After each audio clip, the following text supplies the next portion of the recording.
பங்குனி மாதத்தில் அஷ்டம சனியின் தாக்கம் துலாம் ராசிக்கு இருப்பதால் ஒரு விஷயத்தை 10 முறை யோசிப்பது, இது நல்லதா அது நல்லதா என குழம்பி போய் நிற்பது, கட்டுப்பாட்டிற்குள் வராத விஷயங்களை பார்க்கும் போது மனக்குழப்பம் வருவது, பழைய நினைவுகள், இப்போது இருக்கும் பிரச்சனைகள் என்று எல்லாவற்றையும் யோசித்து யோசித்து மனம் பாரமாக இருக்கும். உழைப்பு அதிகமாக இருந்தாலும் உனக்கு அங்கீகாரமும் பாராட்டும் குறைவாக கிடைக்கும். இதனால் மனக்கவலை வர வாய்ப்பு இருக்கிறது. வேலையை மாற்றாதீர்கள்.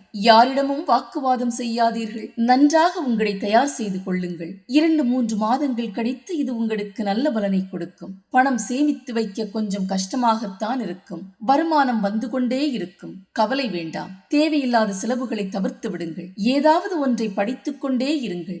வீட்டில் இருப்பவர்கள் நீங்கள் என்ன சொன்னாலும் தவறாக எடுத்துக் கொள்வார்கள். சிறு விஷயத்தை ஊதி பெருக்குவார்கள்.